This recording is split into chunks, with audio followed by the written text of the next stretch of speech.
Buenos días, bienvenidos a Radio Lima Noticias en su segmento La Entrevista del Día. Nos encontramos con el ex general, ¿es correcto? Don Jorge Nieto. Don Jorge, muy buenos días, bienvenidos acá a nuestro segmento del día. Y la mejor manera de empezar la semana con una gran persona, una persona que está muy metida en el tema político, entendido de cómo funciona el aparato del Estado. Y claramente hemos podido seguirlos en varios medios de comunicación y la intención que tiene usted de llegar a ser presidente de la República, dicho usted de paso que si la población lo apoya y le da sus votos. Don Jorge, bienvenido a Radio Lima Noticias, lo están escuchando a través de la 103.7 de la FM. Muy buenos días, muchas gracias por la invitación y por la oportunidad de conversar con usted y con sus oyentes y seguidores. No soy general, fui ministro de Defensa. Perdón, perdón. Y algunos piensan que soy general, porque además como tengo la voz un poquito gruesa, pero no, soy sociólogo y ahora estoy en funciones en actividad pública, política. Como usted ha dicho, también fui ministro de Cultura, que fue un ministerio que desempeñé con mucho cariño. Ajá. Lamentablemente, por las circunstancias, tuve que cambiarme a Defensa. Eso fue lo que me pidió en su momento el presidente, dada una crisis en ese sector. Pero aquí estamos. Muchas gracias por la invitación. No, al contrario, es un honor para nosotros. Yo quisiera empezar con una pregunta que es muy difícil, pero se la tengo que hacer. Como peruano, como parte de los 33 millones de peruanos que somos, ¿cómo se siente con la situación actual, la salud, lo económico y el tema de la salud, o sea, el tema de educación y la infraestructura? Sobre esos cuatro aspectos, ¿cuál ha sido su análisis como peruano? No le estoy preguntando al político, sino al peruano. Mire, de mucho dolor, de mucha tristeza, tenemos probablemente una de las crisis, sin duda una de las crisis más graves de nuestra historia, no sé si la más grave, pero una de las más graves. Y tenemos en este momento miles de peruanos que han perdido la vida, miles que han perdido el empleo, millones que han perdido el empleo. Y estamos en una situación realmente complicada porque en este momento tenemos el raro honor de ser el primer país del mundo en muertos por cada 100.000 habitantes. La cantidad relativa de muertos en el Perú es la más grande del mundo. Y al mismo tiempo tenemos una recesión económica que es de las más altas del mundo, de modo que estamos en una situación muy grave. Y creo que en el momento en que usted y yo conversamos en el país, lo que hay es mucho dolor, mucha desesperación y mucha soledad, porque muchas veces no estamos teniendo ni la actividad pública necesaria para poder acompañar esta situación a nuestra gente, ni tampoco muchas veces la solidaridad que tantas veces hemos ejercido entre nosotros, pero que hoy día es un momento en el cual tenemos que hacer uso de esa solidaridad para poder ayudar al que necesita, al que está más cerca de nosotros y poder juntos salir de esta situación. Pero ¿cómo entender las acciones de este gobierno cuando el presidente de la República sale al mediodía, nos pide no salgan a su casa, no se expongan, no hagan actividades económicas, algunas, no se reúnan? Pero yo les voy a dar un bono. El segundo bono hasta ahora no se entrega. Un tercero que anunció, no se sabe cuándo va a empezar.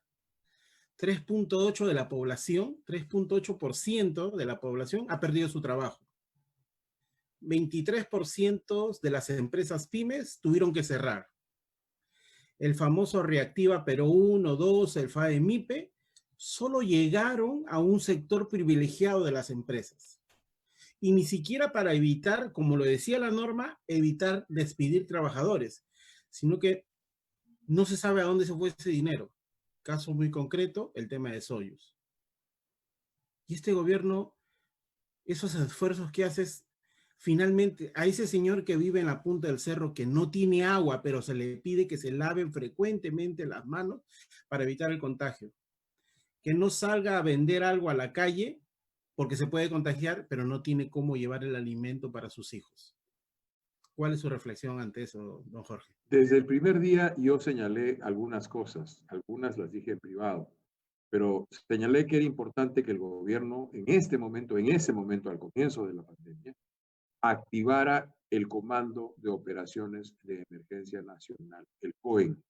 Usted recordará que durante el verano del 2017, en mi cargo de ministro de Defensa, me tocó coordinar la acción del Estado para atender la emergencia. Y yo puedo decirle con toda claridad que el COEN es un instrumento con gran potencia para poder atender precisamente una situación de emergencia. Hay que ser conscientes de lo que significa una situación de emergencia. ¿Qué es el COEN?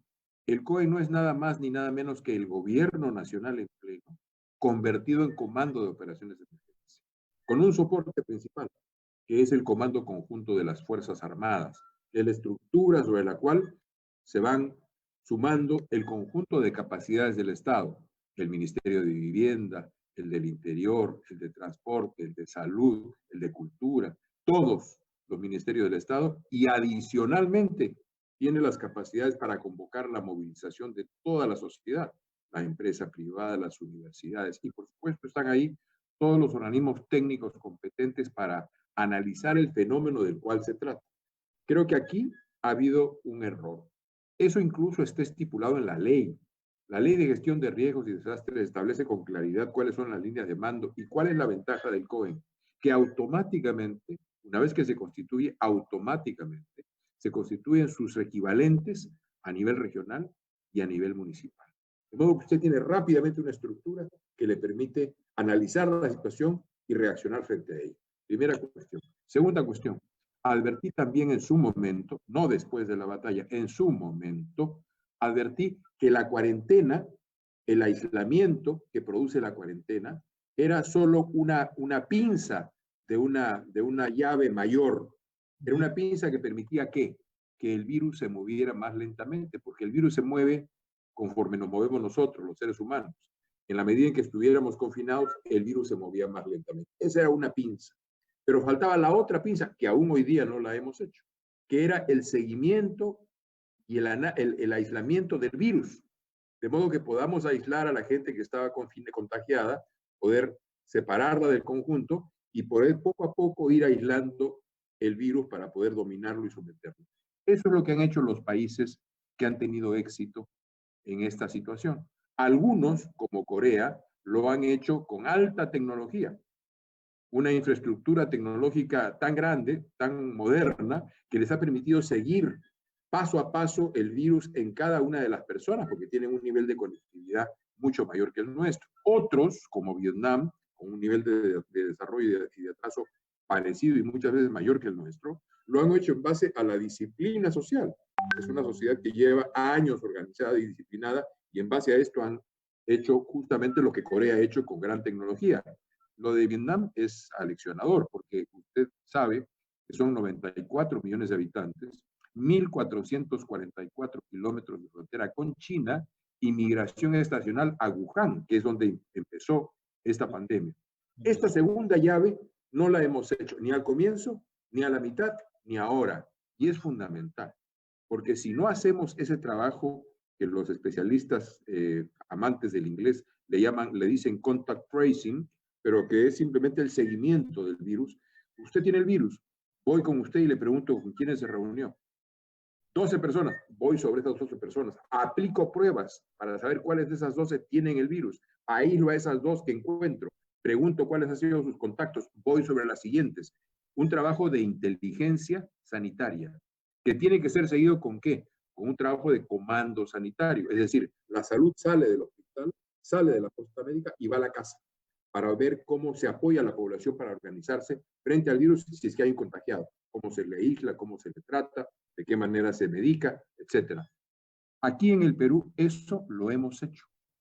Lo han hecho Uruguay y Costa Rica con gran éxito. Tuvieron un muy buen comportamiento frente a la pandemia. Pero aquí lo hemos hecho. Lo hemos hecho en el Agustino, donde una doctora, una lideresa importante, con mucha capacidad, con mucho compromiso, mantuvo la posta médica cuando el gobierno había dicho que se cerraran las postas médicas. Recuerde usted que en un momento cerraron el primer nivel de salud. Y lo han hecho en San Martín de Porras. También, lo mismo, la posta médica actuando como medicina comunitaria. Me cuenta la doctora de la posta médica de El Agustino, que por su posta médica deben haber pasado unos 700 enfermos de COVID contagiados. ¿Sabe cuántos necesitaron unidad de cuidados intensivos de los 700? Uno. Uno. Lamentablemente tuvieron un fallecido de 700. Quiere decir que esa manera de actuar rápido, pronto, cuando inicia la infección, es el momento en el cual uno puede hacer que ésta tenga un destino distinto del que ha tenido en más de 70,000 muertes que tenemos hoy día en el Perú. De modo que al instrumento que es el COEN, a ciertas políticas que eran necesarias, se han añadido además pues, algunos errores gruesos. Y la tercera cuestión, y aquí concluyo para no extenderme, que yo señalé en su momento, es que se requería organizar un gran reparto de alimentos allí donde se necesitaban.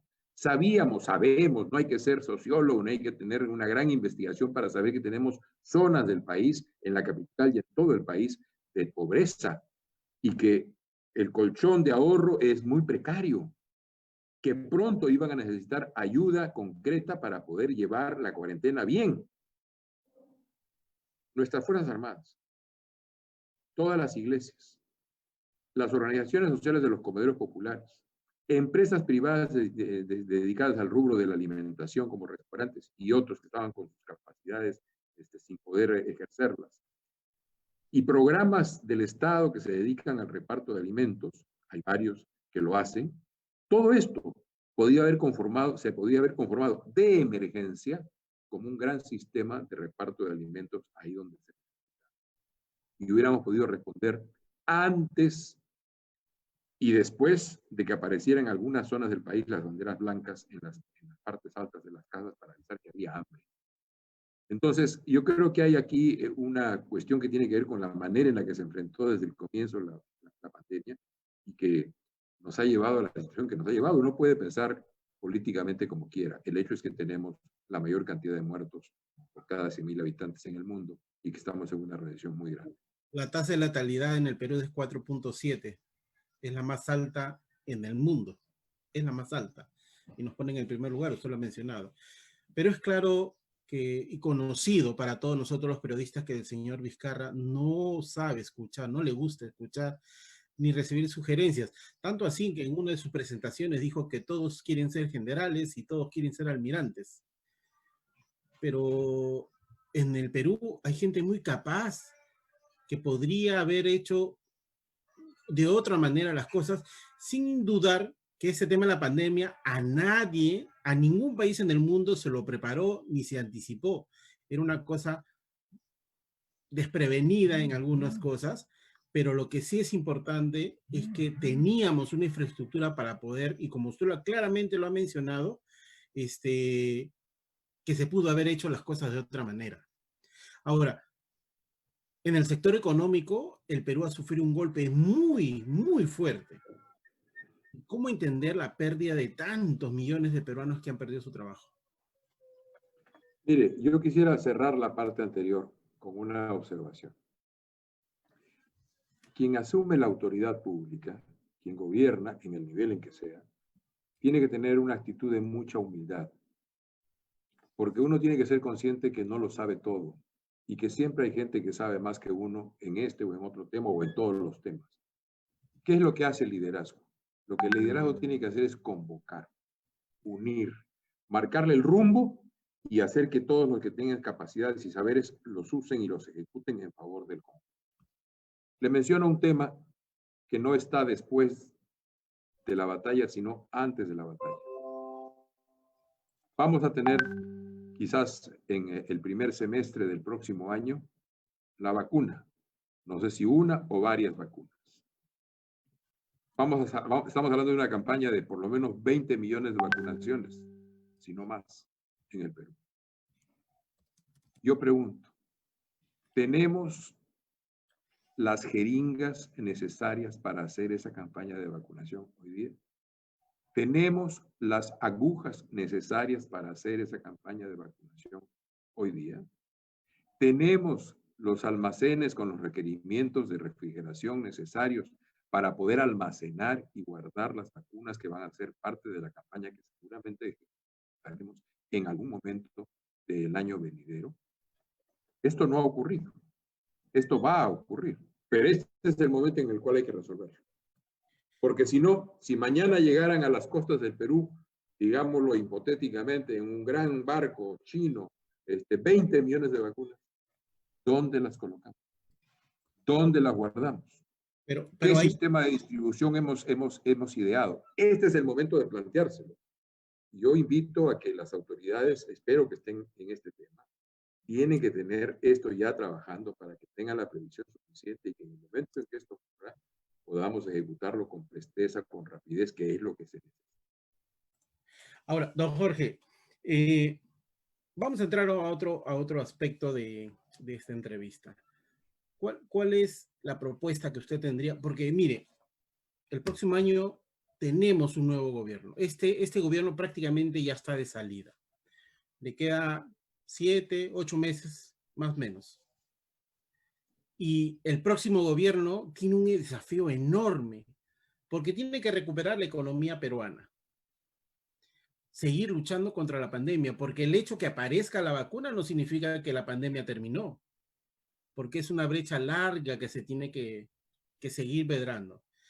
Segundo, seguir recomponiendo la estructura de la salud, porque todavía seguimos viendo peruanos en hospitales en las puertas rogando por una cama, pero el presidente nos dice que hay 1000 y tantas camas, que hay tanto espacio, que hay convenios con las clínicas, y yo le podría decir, a nosotros nos llega todos los días, donde las clínicas, si tú no dejas una garantía de 50,000 soles, no te atienden, simplemente. ¿Cuál es el desafío que tendría usted si ingresara al día siguiente, el día 29 de julio, cuando juramente en el Congreso de la República, si la población lo permite, cuál sería la primera acción que tuviera que hacer? Mire, yo creo que próximo gobierno, quien quiera que asuma el próximo gobierno, va a tener que ser un gobierno de emergencia y de unidad nacionales. De emergencia y de unidad nacionales. ¿Qué significa de emergencia? Que sea consciente de la demanda de urgencia que tiene la situación para poder enfrentar. ¿Qué significa de unidad nacional? Que todas las capacidades que tiene el Perú, no importa cuál sea la ideología que tenga esas capacidades, no importa, todas las capacidades tienen que ser convocadas para trabajar, para atender esta situación de emergencia y de unidad nacional. ¿Qué requiere ese gobierno de emergencia y de unidad nacional? Requiere un liderazgo político que sepa, que tenga la capacidad de producir esa convocatoria y esa concertación y que tenga las capacidades para fijar el rumbo y poder convocar a las capacidades nacionales para poder enfrentar esa situación. Esta es la primera cuestión del próximo gobierno. La segunda cuestión, tan relevante como la anterior, necesitamos que el Estado vuelva a ser el Estado del interés público, que exprese el interés de todos, particularmente de los más pobres y de los más débiles, pero el interés de todos, el interés público. Sabemos que el Estado muchas veces en distintas áreas, en distintas dependencias, está capturado por lobbies, por corporaciones de distinto tipo, grandes o pequeñas, muy grandes o medianas, pero está capturado. Por tanto, sus decisiones no son decisiones que tienen que ver con el interés de todos, sino que tienen que ver con el interés de unos cuantos. Y ya sabemos cuál es. Entonces, recuperar el Estado para el interés público me parece fundamental. Y eso empieza por la cabeza. En tercer lugar, requerimos tener conciencia de que necesitamos desarrollar políticas contra las desigualdades. La pandemia nos ha mostrado un país con muchas desigualdades y con mucha precariedad. Y eso es importante tenerlo en cuenta. ¿Y cuáles son los grandes igualadores en la historia social, económica y política del mundo? Son tres. Uno, servicios públicos de salud de calidad. Que cualquiera en el Perú acceda, más allá de su condición económica, acceda a servicios públicos de calidad. Hemos descuidado la salud durante mucho tiempo. Pero, don Jorge, en esa partecita quiero detenerme porque es muy importante. Esto usted se refiere al tema de la salud. El gobierno ha establecido que todo peruano que nazca está inscrito en forma automática en el SIS. pero en la práctica eso no es viable. Ya sabemos lo que significa. Significa el agolpamiento de mucha gente con la esperanza y con la expectativa de poder acceder al cuidado y a la salud, pero que llega finalmente a hospitales que no tienen las condiciones, el personal, los medicamentos, etcétera. Entonces, necesitamos una política integral que nos permita hacer de la salud pública una salud de gran calidad para todos los peruanos. Les menciono un tema. Necesitamos un buen sistema de postas médicas en todos los distritos del Perú, pero un buen sistema de postas médicas, con todo lo necesario, con los espacios de refrigeración, con el personal médico y de enfermería suficiente, con las capacidades técnicas suficientes para que usted no tenga, si usted vive en una parte muy alejada, tiene que ir hasta la capital de la región y muchas veces hasta Lima para obtener tratamiento. Eso no puede ser. Y eso es un esfuerzo de inversión que el Perú tiene que hacer. La pandemia nos lo ha mostrado. Entonces, un gran igualador es generar ese servicio de salud pública de calidad. Otro gran igualador es el sistema educativo. Necesitamos una educación pública de calidad. No la tenemos en este momento y lo sabemos que no la tenemos. Estamos, por ejemplo, haciendo los esfuerzos en nuestras universidades a través de la SUNEDU para que éstas no se conviertan en espacios de estafa a las familias y a los jóvenes. Pero mire usted en lo que estamos. Estamos con la vara evitando que se caiga, que se vaya a la segunda división. Necesitamos hacer el esfuerzo en el otro lado de la tabla. Necesitamos comenzar a pelear por el campeonato. Y hoy día estamos peleando por no descender. Bueno, está muy bien lo que está haciendo la SUNEDU, está poniendo un piso y una vara para que las universidades no tengan una oferta por debajo de ciertos niveles mínimos, que tengan baños, que tengan aulas, que tengan profesores, cosas elementales. Pero requerimos elevar sustantivamente la calidad de nuestra educación en general, de nuestra educación universitaria, de nuestra educación técnica, de nuestros esfuerzos para capacitar a personas para el trabajo con calidad. ¿Por qué? Porque estamos viviendo en este momento el despliegue de una economía del conocimiento cada vez más fuerte. Y está destruyéndose un conjunto, miles, millones de empleos se van a destruir en el mundo, en el Perú también. Pero se abren oportunidades para generar nuevas formas de empleabilidad. Y esas nuevas oportunidades tienen que ver con esta economía del conocimiento y por tanto la necesidad de una educación pública de calidad es fundamental. Hoy día nuestros muchachos, nuestras chicas, están haciendo educación a través de mecanismos, a través de formas como esta con la que yo estoy conversando con ustedes. Pero sabemos que solo el 28% de hogares en el Perú tienen acceso al Internet. Si uno mira la parte urbana, eso sube al 39%, pero si uno mira la parte rural, eso baja al 5%. ¿Qué significa eso? Que hay probablemente cientos de miles, quizás millones de niños y niñas, de jóvenes, hombres y mujeres, que están teniendo progresivamente un proceso de exclusión de la educación, porque no tienen acceso a la conectividad. Tenemos que resolver ese tema. Y nosotros ya hemos invertido 2.300 millones de dólares en una red dorsal de fibra óptica que prácticamente atraviesa todo el país, salvo un sector que es la Amazonía, donde por razones geográficas y naturales es complicado hacer esa construcción de red dorsal de fibra óptica subterránea. La Amazonía la podemos atender a través del satélite.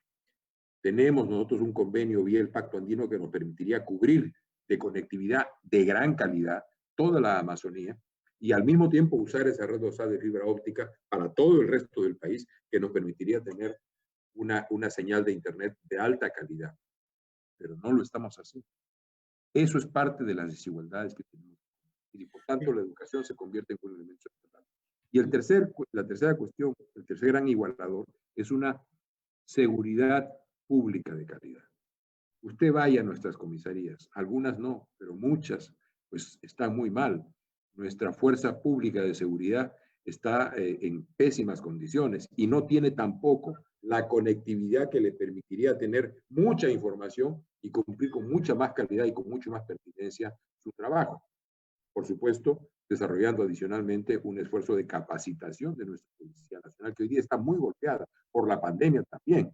Son más de 5.000 personal policial infectado, muchos de ellos con sus familias, y son más de 500 muertos. Es un golpe muy fuerte, han muerto más policías en esta pandemia en la época del terror, que duró 20 años. Don De Jorge, modo que, don Jorge, disculpe, lo interrumpe, en ese tema de la policía, ¿cómo podríamos entender un joven que se está formando en la escuela, que tiene una formación de 11, 12 meses, le piden que salga a la calle a hacer labores policiales? ¿Con 11 meses tendría las capacidades técnicas para ser un excelente policía? bueno, es evidente que tenemos un tema de capacitación y de formación policial muy importante que tenemos que atacar. Ahí eso tiene que ver con las escuelas policiales, con la currícula, con las necesidades de personal. Tiene que haber un problema de reorganización del emplazamiento del personal policial. Ahí hay toda una cuestión que los especialistas conocen y manejan muy bien.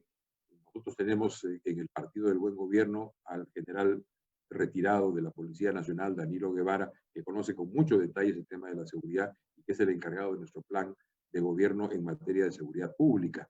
Pero todo empieza en la comisaría.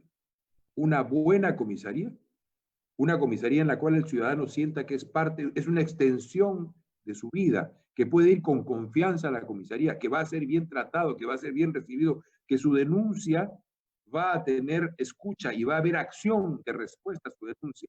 Una buena comisaría es el inicio de una buena seguridad para el pueblo. Don Jorge, Y necesitamos hacer el esfuerzo para lograrlo. ¿usted se acuerda que antes el comisario era el que tenía una conexión con toda la población de su sector? El comisario caminaba, hacía su ronda junto con, y lo saludaban, ¿no? Y era una persona, es la autoridad que se acercaba al vecino. Eso se ha perdido. Como ha pasado con el maestro. Los maestros eran autoridades en los pueblos. ¿Sí? Era la voz que se escuchaba con mucho respeto. Pero ¿qué hicimos en los últimos 30 o 35 años? Los maestros, que eran, vamos a decirlo con una definición rápida, eran parte de las clases medias, se convirtieron fueron proletarizados. El maestro tenía que estar corriendo entre 2 o 3 escuelas para poder llevar el dinero a su casa, para poder mantener a su familia con cierto decoro. Un maestro que tiene esa presión de estar yendo de un lugar a otro a dictar clases para ganarse el pan del día, no va a tener el tiempo para su capacitación, dedicarle particular interés al estudiante, al alumno. No sé a usted, pero yo cuando estaba en la secundaria, un par de veces algún maestro me regaló libros que pensaba que yo debía leer porque tenía que formarme, pero me regaló libros. El maestro era capaz de regalarle un libro a un estudiante. Si lo hizo conmigo, seguramente lo hizo con otro. Sí, Entonces, todo eso tiene que ser recuperado y algunas profesiones tienen que volver a tener la dignidad que empieza por una mejora económica y que sigue con su capacitación y que sigue con los logros a través del mérito de su trabajo. Tenemos que regresar a que esas profesiones, esas actividades tengan el espacio que tuvieron en algún momento en el país. Don Jorge, ¿qué haríamos? En este país lo que se necesita es tener una garantía en el aspecto jurídico. ¿Qué cambios debería tenerse desde su punto de vista? Porque a veces para algunos la justicia no es justicia y para otros probablemente sí, de acuerdo a sus necesidades, ¿no? Y la justicia es un aspecto muy importante en este país. Eso es una pregunta que nos hacen a través de las redes sociales. Bueno, un país sin justicia es un país sin futuro, digámoslo con claridad. Y nosotros en este momento no tenemos una buena justicia. No tenemos, no solamente porque el sistema mismo está muy atrasado, sino porque está muy tomado por la corrupción. Digámoslo con toda claridad, aquí en el Perú la justicia se compra y se vende, y lo sabemos. Ha habido avances en el último tiempo, hay un esfuerzo por sanear el Poder Judicial, tanto Fiscalía como el propio Poder Judicial, las judicaturas, pero necesitamos hacer un esfuerzo mucho mayor para que la justicia esté accesible a todos. Otra vez, sabemos muy bien, el que tiene dinero tiene toda la justicia y toda la injusticia que necesita. El que no tiene dinero solo encuentra injusticia, jamás llega a la justicia. Por tanto, necesitamos hacer una reforma judicial a fondo. Han habido esfuerzos, han habido propuestas, pero no han caminado. Yo creo que ahí tenemos que pensar el asunto de otra manera. Si pensamos que el Poder Judicial se va a autorreformar, creo que estamos equivocados. Necesitamos encontrar una fórmula que nos permita que esa reforma realmente camine y que podamos tener pronto un sistema judicial que realmente nos dé orgullo a todos los peruanos. Y en el aspecto económico, don Jorge, ¿cuáles son esas acciones importantes que se deberían hacer? Yo le mencionaba a usted que necesitamos tener conciencia de la urgencia de la situación. ¿Qué significa eso? Mire, hemos hablado de salud. Eso supone un sistema nacional de postas médicas que tiene que ser desarrollado, construido y perfeccionado. Obra. Hemos hablado de educación pública. Eso supone muchas escuelas que necesitan baños, que necesitan reparaciones, que necesitan construirse algunas de ellas. Eso es obra. Hemos hablado de comisarías, de seguridad pública y comisarías. Eso también requiere construcción, ampliación, trabajo, obra. Pero adicionalmente a eso, tenemos necesidad de construir carreteras de penetración a las partes altas y alejadas del país. Tenemos necesidad de constituir un sistema de presas que reserven el agua, sobre todo en la sierra del Perú, que tiene mucha agua una época del año, luego ya no tiene. Presas a la altura, a la medida de la pequeña comunidad, de la pequeña producción agraria. Entonces, postas médicas, escuelas, comisarías, presas pequeñas para pequeña, mediana, y obras de penetración en carreteras. Todo eso es un paquete de empleo. Es un esfuerzo enorme por construir pronto un programa de acción inmediata que genere empleo, porque lo que necesitamos es que la gente tenga acceso pronto al salario para poder llevar el pan a la casa y para que el conjunto de la economía se reactive. Y en el caso de los otros sectores necesitamos que hagan hoy un mayor esfuerzo para poder preservar la salud de los trabajadores. Hay sectores que están trabajando casi con normalidad. Minería, pesquería, agroexportación. Están trabajando casi con normalidad. Pero requerimos que haya un mayor esfuerzo en la preservación de la salud de sus trabajadores por el propio destino de la producción y de la empresa. Porque si nosotros no logramos dominar la pandemia, no vamos a tener reactivación económica consistente. La principal medida económica para poder reactivar la economía hoy es dominar la pandemia. Si no dominamos la pandemia, volveremos a caer. Mirémonos en el espejo de otros. Hoy día Europa, Francia, España, otros países están enfrentando lo que puede ser una segunda ola de la pandemia. ¿A partir de qué? A partir de una reapertura descuidada, que no ha tenido las exigencias sanitarias necesarias para poder hacerla de un modo seguro. Hay otros países que lo han hecho de modo seguro. Y todos ellos tienen que ver, por un lado, con la conciencia y con la disciplina de su población, que es muy importante. Saber que la distancia social es importante, saber el uso de la mascarilla es importante, saber que el lavado de manos, incluso en condiciones como la que usted mencionó al comienzo, con una enorme sector de la población que no tiene acceso al agua, que sin embargo necesitamos que los municipios pongan en las calles de las zonas en donde la gente circula, pues alguna forma de agua y de jabón para que la gente pueda permanentemente estar haciendo lo que tiene que hacer. Entonces, por un lado, disciplina social, pero por otro lado, seguimiento y aislamiento del virus. Eso es muy importante. En los lugares de aglomeración pública, el tomado de la temperatura, la detección de personas que eventualmente tengan esto, tenemos que hacerlo. No lo estamos haciendo. Entonces, para entrar al tema económico, creo que necesitamos, por un lado, un paquete de acción inmediata que genere pronto empleo y al mismo tiempo el control de la pandemia que nos va a permitir las condiciones para que esto se desarrolle y siga. Adicionalmente a eso, hay un conjunto de acciones que se tienen que tomar, sobre todo con la pequeña empresa, con la MIPE, que como usted dice bien, en su mayoría ha quedado fuera de la posibilidad de los créditos que hemos dado como Estado, en condiciones muy favorables, que finalmente ese aval, si es que no se produce el retorno del crédito, pues lo ponemos todo, lo pagamos todo, porque es dinero público. No es dinero del gobierno, es dinero público del Estado. Por tanto, necesitamos hacer un esfuerzo mayor para que no quiebren, para que tengan el acceso al crédito. ¿Sabe por qué? Porque son las grandes generadoras de empleo en el Perú. Y necesitamos que ese empleo se mantenga. Permítame usted, vamos a ir a un pequeño corte comercial y regresamos con ya la última parte para ir cerrando esta interesante entrevista. Estamos con don Jorge Nieto, sociólogo de profesión y con una intención de ser el futuro presidente de nuestro país. Vamos a un corte comercial y regresamos en unos minutos. Estamos transmitiendo para todo el Perú y el mundo. www.radiolima.pe. Radio Lima Noticias.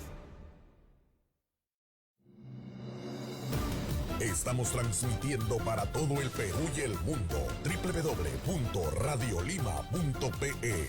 Radio Lima Noticias. Estamos transmitiendo para todo el Perú y el mundo. www.radiolima.pe. Radio Lima Noticias. Estamos transmitiendo para todo el Perú y el mundo. www.radiolima.pe. Radio Lima Noticias. Estamos transmitiendo para todo el Perú y el mundo. www.radiolima.pe. Radio Lima Noticias.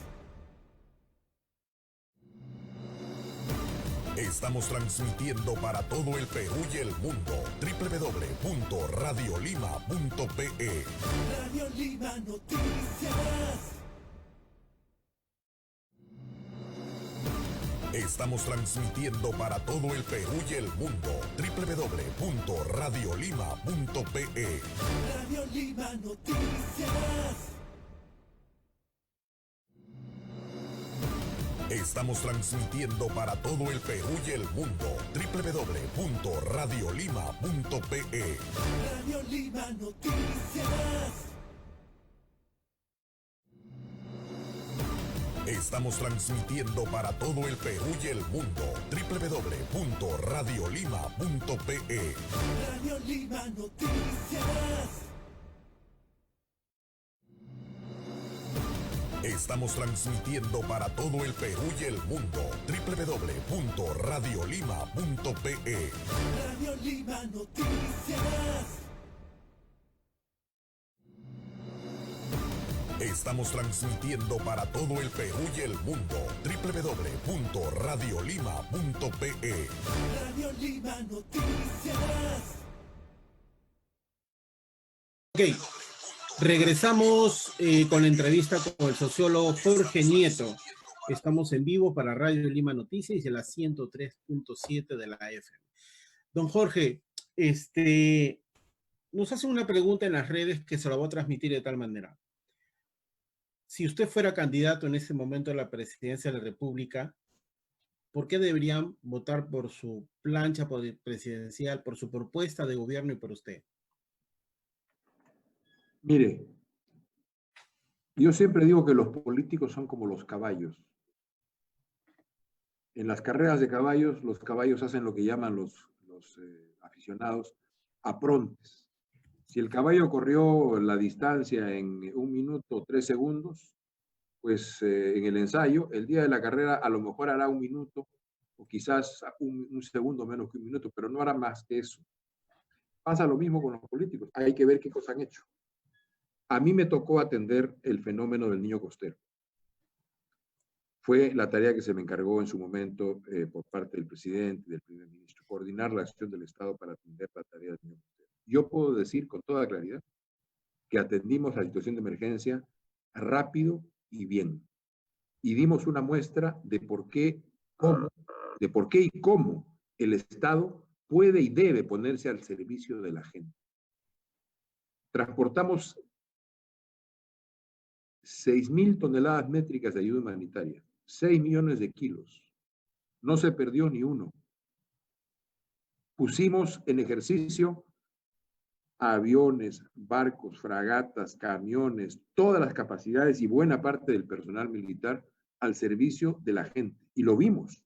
Sí, claro. Fuimos una sola fuerza. Recuerde usted que en el verano del 2017 fuimos una sola fuerza. Sí, todos, sí. Partidos políticos, universidades, empresas privadas, ciudadanos de a pie, todos actuamos para atender la emergencia que ocurría en el 40-45% del territorio nacional.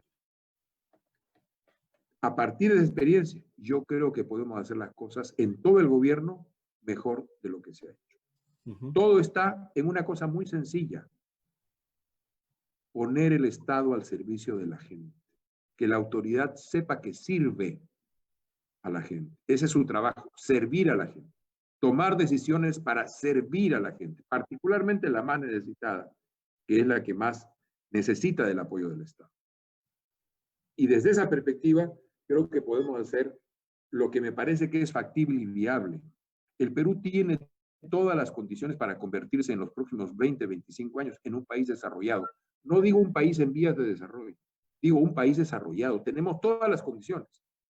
4 o 5 de los elementos estratégicos de la economía del conocimiento los tenemos aquí en abundancia. Estamos colocados en la cuenca del Pacífico, que es la cuenca donde se va a producir, donde se está produciendo ya el mayor tráfico económico del mundo. Del otro lado del Océano Pacífico tenemos a lo que va a ser pronto la primera potencia económica, que es la China, y a la espalda andina compartimos llanura amazónica con lo que será la 4ª o 5ª potencia económica del mundo, que es el Brasil. Nosotros estamos en ese gran corredor geoeconómico. Y al mismo tiempo tenemos una población joven que va a ser mayoritaria que la población adulta todavía unos 15 años más, unos 20 años más. Si le damos la capacitación, la formación educativa de calidad suficiente, esa población joven puede convertirse en nuestro ejército del desarrollo. Por tanto, tenemos todas las condiciones para hacerlo. ¿Qué necesitamos? Una nueva conducción, una nueva élite, una nueva manera de gobernar, que es lo que nos ha fallado lamentablemente en 200 años de república. La historia de nuestra república en materia de gobierno puede graficarse con un hecho que es casi ley física. Cada vez que el Congreso tiene un color y el Ejecutivo tiene otro color, terminamos en crisis constitucional. O cae el Congreso o cae el presidente. Sí. Y nos ha pasado así desde el comienzo de la república. Hemos tenido una enorme incapacidad para producir acuerdos, consensos, diálogos, conducción, liderazgo, fuerza, que haga que el Perú sea lo que está llamado a ser, una potencia media desarrollada en el mundo. Aquí en esta parte del mundo nuestros antepasados construyeron una civilización, no hay que olvidarlo. Sí, claro. Y esa civilización no está en el pasado, está en todos los barrios que circundan a la ciudad capital de Lima. Está en todas las grandes ciudades peruanas, está actuando en las comunidades urbanas de nuestras ciudades, lo está haciendo a través de la cooperación, a través de distintas formas de la MINCA, está organizando las redes, hay una densidad cultural muy fuerte, las fiestas nuestras, que son todos los años una enorme cantidad de fiestas, reproducen esa actividad cultural, probablemente sea la principal actividad cultural que desarrollan nuestros compatriotas. Por tanto, tenemos todas las capacidades y todas las condiciones. Yo invito a la gente a que reflexione sobre estos temas. A lo mejor no decide votar por nosotros si es que somos candidatos. Está muy bien, pero que vote con conciencia. Que sepa que lo que se necesita en el gobierno en el 2021 es alguien que entienda, un grupo de gentes que entiendan tanto la emergencia como la necesidad de la cohesión y la unidad. Y que sepan lo que es la gestión política del Estado. Esto es fundamental. Que no se vayan con la mejor sonrisa, o con la mejor broma, o con el mejor chistorete, o con la payasada del bailecito.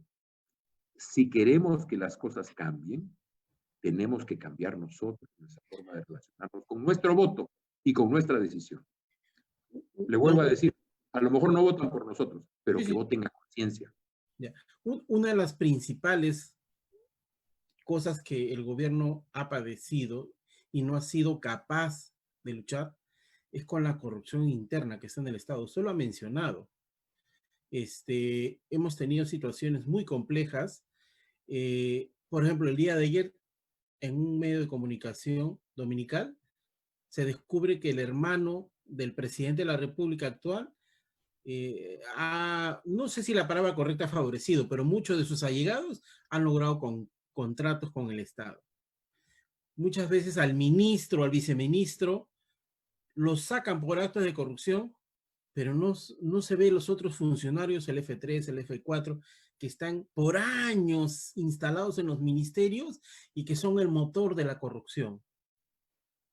¿Dónde está esa reforma que muchas veces gobierno tras gobierno han hablado de sacar la corrupción del Estado, pero no vemos un avance? Y en situaciones como la que estamos pasando ahora, como la pandemia, cuando pasó el fenómeno del Niño, y en otras ocasiones funcionarios se aprovechan de esta situación y hay una sobrevaloración en compra de mascarillas, alcohol, gel, y lo vimos en la Policía Nacional. ¿Y qué más no hay en las municipalidades? Siendo usted, ¿qué piensa sobre esta parte? ¿Cómo combatir con la corrupción del Estado? Mire, hay maneras de abatir la corrupción y hay experiencias internacionales. El dicho que dice que no hay nada nuevo bajo el sol es un poco exagerado, pero efectivamente hay muchas cosas que se conocen y se saben. Y en materia de lucha contra la corrupción, no solamente tenemos convenciones de las Naciones Unidas, que han sido muy eficientes y muy eficaces cuando se han aplicado, sino que tenemos experiencias nacionales en donde la corrupción ha sido abatida. Existen. Cuando ha sido hecho eso, han habido 3 características que supone el abatimiento de la corrupción. Primero, la cabeza está totalmente comprometida en la lucha contra la corrupción. No tiene alrededor suyo a Richard Swing. Está completamente comprometida en la lucha contra la corrupción. Cree en la lucha contra la corrupción. En segundo lugar, se establece una autoridad autónoma para luchar contra la corrupción, no solo la del pasado, la de hoy, la que está ocurriendo durante mi gobierno, porque solo la del pasado es el uso político de la lucha contra la corrupción. Hago escarnio, hago escándalo, acuso y muchas veces ni llego a tener sanción judicial, porque se prolonga tanto el espectáculo que no hay acusación. Entonces, la del pasado, pero sobre todo la que está ocurriendo hoy día, una autoridad con potestad, con capacidad y autonomía suficiente para poder mirar la corrupción que puede estar ocurriendo durante mi mandato. Y una tercera condición, participación de la gente. Hoy día, si usted denuncia a un corrupto en una dependencia municipal o estatal, lo más probable es que usted tenga problemas, que no consiga el permiso, que no logre la partida que está buscando, o que no logre el trámite realizar que está queriendo lograr. Bueno, necesitamos que la población participe en la lucha contra la corrupción y que la autoridad responda a esa demanda de la población para poder limpiar el Estado. Se puede hacer. Yo fui ministro de Defensa, se lo comenté. Sí, claro. Coloqué en la agencia de compras de la Fuerza Armada a una persona muy competente y con muchas capacidades y que sabía comprar. No conocía mucho de armas, la verdad sea dicha, pero sabía comprar. Tampoco tenía que conocer de armas. Quienes conocen de armas son los estamentos militares y conocen muy bien, porque ese es su trabajo. Pero yo le puedo decir algo. En la compra de algunos servicios hicimos ahorros de hasta el 80%. Compramos servicios mejores que los que se habían comprado en los últimos 10 o 15 años a un precio 80% menor del que se había pagado en los últimos 10 o 15 años. Se puede. Todo está en que tengamos la voluntad y la capacidad para desarrollar eso con inteligencia. Porque además en el funcionariado público hay mucha gente competente y honesta, a la que terminan aislando o mirándolos como conflictivos. ¿Por qué? Porque no se avienen al negocio oscuro. Y por tanto, a esas personas hay que darles espacio y fuerza para que finalmente el Estado esté saneado y aprendamos todos a que tenemos que hacer una obra conjunta. Que el país sea un país desarrollado también en el aspecto ético y moral es fundamental. Y ese es un trabajo que tenemos que hacer todos juntos. Ok, don Jorge, le agradezco mucho el tiempo que nos ha prestado. Quisiéramos comprometerlo para una segunda parte donde podamos hablar ya un poco de su plan de gobierno, su plancha, quién lo va a acompañar, de ser el virtual candidato a la presidencia de la República, don Jorge Nieto. Mire, en su momento yo encantado, de antemano le digo que sí. A mí me es muy importante hablar con líderes de opinión como usted, hablar con la gente a través suyo, hacerles llegar una voz. Necesitamos hablar mucho con nuestra gente, necesitamos que nuestra gente reflexione cuál es la importancia que tiene su decisión en el momento actual, que realmente lo piense, que no se deje llevar por campañas de inducción del voto, que no se deje llevar por bien montadas campañas que le venden productos, pero no necesitamos productos, necesitamos líderes. No necesitamos gente que sea colocada ahí para que otros la manejen. Necesitamos gente que pueda manejar el gobierno con pertinencia y con honestidad. Yo creo que un elemento fundamental para lograr eso es el activamiento de la juventud. Los jóvenes, hombres y mujeres, tienen que estar cada vez más presentes en la vida pública y en el partido del buen gobierno, que es el que estamos construyendo en este momento, es lo que estamos tratando de hacer. Un espacio de diálogo intergeneracional. Ok, lo comprometo, vamos a tener acá en Radio Lima los debates con posibles candidatos y lo comprometo para que esté presente y debatir de ideas y posturas que el Perú lo necesita para el Bicentenario. Estuvimos con don Jorge Nieto, sociólogo y virtual candidato a la presidencia de la República. Esperemos que tenga éxitos en esta campaña que es muy corta, con ciertas particulares que no es la misma como otras, pero estoy seguro que el elemento comunicacional y nuestra plataforma puede servir para que usted esté expresando sus planes de gobierno. Don Jorge, muchísimas gracias por la oportunidad que nos ha dado. Muy amable, muchas gracias.